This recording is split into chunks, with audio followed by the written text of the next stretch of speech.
Welcome. We've got some thrilling Arsenal news lined up for you, so stay tuned until the end to catch all the latest updates. And don't forget to leave 300 likes to keep us motivated in bringing you the latest Arsenal updates. Arsenal and Tottenham kick off Champions League with victories. Arsenal and Tottenham launched their Champions League campaigns with splendid wins on Tuesday. The Gunners secured a 2-0 triumph away at Athletic Bilbao, thanks to super subs Gabriel Martinelli and Leandro Trossard. Martinelli struck just 36 seconds after coming off the bench, latching onto Trossard's pass to slot home past keeper Unai Simon in the 72nd minute. The Brazilian winger returned the favour late on, setting up Trossard for a deflected strike 4 minutes from time. Meanwhile, Tottenham clinched a 1-0 home victory over Villarreal, courtesy of an own goal by visiting goalkeeper Luiz Jr., who clumsily palmed a Lucas Bergvall cross into his own net early in the match. However, the night was overshadowed for Spurs as Thomas Partey, who featured as a substitute, faces a court appearance at Southwark Crown Court on Wednesday to enter pleas regarding serious allegations. Elsewhere, League Two side Grimsby Town made headlines in the Carabao Cup, reaching the fourth round for the first time in 24 years with a 1-0 upset over Sheffield Wednesday's youth side at Hillsborough, Jayce Carbia's 49th minute header sealing the win. Crystal Palace edged out South London rivals Millwall 4-2 on penalties after a 1-1 draw, while Brentford ousted Premier League peers Aston Villa by the same scoreline. Liverpool boss Arne Slot, meanwhile, passionately defended the club's £450 million summer spending, highlighted by the £125 million signing of Alexander Isak, noting that nearly £300 million recouped from sales balanced the books. Looking ahead, Wednesday's fixtures see Liverpool host Atletico Madrid in the Champions League, Chelsea travel to Bayern Munich, and defending champions Paris Saint-Germain face Atalanta, while in the Carabao Cup, Ange Postecoglou seeks his first win as Nottingham Forest manager against Championship side Swansea. Pep Guardiola speaks out on Gabriel Martinelli performance and Arsenal's splendid triumph over Athletic Club. Arsenal kicked off their Champions League group stage campaign with a cracking away victory against Athletic Club on Tuesday evening. Amid the electric atmosphere in Bilbao, Mikel Arteta's side displayed grit and adaptability to secure 3 vital points. While not a flawless performance, Arsenal made the most of pivotal moments thanks to the brilliant contributions of their substitutes. The match against Athletic Club, who've been in top form in La Liga, was no walk in the park for the Gunners. The hosts were solid and full of energy, forcing Arsenal to graft for every opportunity. However, Arteta's composure and tactical nous proved decisive, particularly through his shrewd decisions to bring on fresh legs at just the right moment. Gabriel Martinelli and Leandro Trossard, introduced as substitutes, emerged as the heroes of Arsenal's triumph. Martinelli bagged the opener, latching onto a pass from Trossard with blistering pace and precision. Not long after, Martinelli returned the favour, setting up Trossard for the second goal, sealing a 2-0 victory over Athletic Club. Pundit Ally McCoist was full of praise for Arteta's handling of the substitutions. Martinelli used his aggressive speed to outfox the defender, and Trossard finished with real class. It was a masterstroke from the gaffer. His comments highlight the significant impact of Arteta's strategy in deploying his squad. Manchester City boss Pep Guardiola also commended Gabriel Martinelli's performance in the match. Martinelli showed why he's one of Europe's top talents, Guardiola said.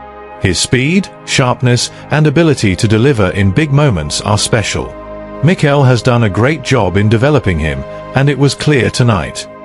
This praise adds further weight to Martinelli's standout display in Bilbao. BBC co-commentator Paul Robinson noted that the win showcased Arsenal's growing maturity under pressure. It's not about putting on a perfect show, it's about turning potential into results, Robinson remarked. Coming to a tough ground like this and nicking 3 points proves Arsenal have the mentality to compete at the highest level. Arteta himself was chuffed with his substitutes' impact.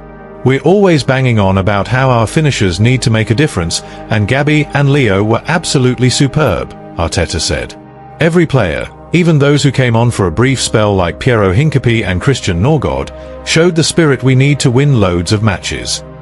The victory held special meaning for Arteta, who returned to his native Basque country. It's a cracking place to play football, with one of the best atmospheres I've ever seen, he added. We knew it'd be a tough slog, but the lads grew more dominant as the game went on. I'm over the moon, and now I'm looking forward to catching up with family. This win not only strengthens Arsenal's position in the Champions League but also sends a strong signal about their potential in the competition. With Arteta's clever tactics and clinical performances from players like Martinelli and Trossard, the Gunners have shown they're ready to take on Europe's biggest challenges with aplomb. Arsenal and Real Madrid triumph in Champions League openers. Arsenal secured a 2-0 victory on their travels to Athletic Bilbao as the Champions League phase kicked off on Tuesday, while 2 penalties from Kylian Mbappé handed Real Madrid a narrow win over Marseille. Elsewhere, Juventus and Borussia Dortmund played out a thrilling 8-goal draw, and Tottenham Hotspur also emerged victorious on the tournament's opening night. Underdogs Union Saint-Gilloise and Qarabağ celebrated their maiden Champions League wins, adding to the evening's drama. Arsenal, eager to make their mark in Europe's Premier Club competition after falling to champions Paris Saint-Germain in last season's semi-finals, started strongly in the Basque Country. Gabriel Martinelli and Leandro Trossard struck late to secure the 3 points. Martinelli, fresh off the bench, broke the deadlock in the 72nd minute at San Mamés, racing through to score.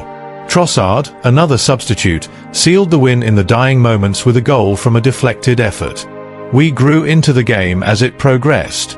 In the second half, we were more fluid, dominant, and our forwards made a real impact to clinch the match, Arsenal manager Mikel Arteta told reporters, clearly pleased with his side's performance. Real Madrid, meanwhile, staged a comeback to defeat Marseille 2-1 at the Santiago Bernabeu, despite finishing the match with 10 men. Marseille, the inaugural Champions League winners in 1993, stunned the home crowd by taking the lead through Timothy Weah midway through the first half. However, the 15-time European champions levelled before the break when Mbappé converted a penalty after Rodrigo was fouled in the box. Xabi Alonso's side suffered a blow when Trent Alexander-Arnold limped off early with an injury, and their woes deepened when substitute Dani Carvajal was sent off in the second half following a VAR review for a headbutt on Marseille goalkeeper Geronimo Rulli. Despite the numerical disadvantage, Real Madrid snatched victory thanks to another Mbappé penalty, awarded after Facundo Medina was harshly penalised for handball. For me, it's a penalty, but I understand some disagree. We're all a bit baffled by these rules, Mbappé told Movistar, reflecting on his 50th goal for the club. Tottenham Hotspur, under the stewardship of Thomas Frank and fresh from their Europa League triumph last season, edged Villarreal 1-0 in North London. The match was decided by an early own goal from Villarreal's goalkeeper Luis Jr., who inexplicably allowed a Lucas Bergvall cross to slip into his net. It was a tightly contested match, we just shaded it, Frank told Amazon Prime, praising his side's resilience. In Turin, Juventus and Borussia Dortmund served up a sensational 4-4 draw, a repeat of their 1997 final won by the Germans. Remarkably, the first half ended goalless, but the game exploded into life after the interval. Karim Adeyemi put Dortmund ahead with a fine low strike 7 minutes into the second half. Kenan Yildiz equalised for Juventus with a stunning, powerful shot into the top corner just past the hour mark, only for Felix Metscher to restore Dortmund's lead with flair. Dusan Vlahovic levelled the score at 2-2, but Yang Couto put Dortmund back in front, and a penalty from Romy Bensebaini in the 86th minute seemed to have sealed their victory. However, Vlahovic struck again in the 94th minute, before setting up Lloyd Kelly for a dramatic header in the 6th minute of stoppage time, capping an extraordinary night. Similar drama unfolded in Lisbon, where Benfica appeared to be cruising against Qarabağ after early goals from Enzo Barrenechea and Vangelis Pavlidis. Yet, Qarabağ fought back with Leandro Andrade pulling one back, Camilo Duran equalising, and Oleksiy Kashchuk firing home from inside the box 4 minutes from time to secure a historic 3-2 win, their first ever in the Champions League. Union Saint-Gilloise, having earned their place by clinching their first Belgian title in 90 years, marked their Champions League debut with a 3-1 victory over PSV Eindhoven. Goals from Promise David, Anouar Ait El Hadj, and Kevin McAllister secured the win in the Netherlands, with Ruben van Bommel netting a consolation for PSV. The opening night of the Champions League showcased both the expected brilliance of Europe's heavyweights and the thrilling unpredictability of its underdogs. Thanks for watching Arsenal Time. If you enjoyed this content, don't forget to like, share, and leave a comment below. Continue following the Gunners' journey with us, and see you in the next video. Come on, you Gunners!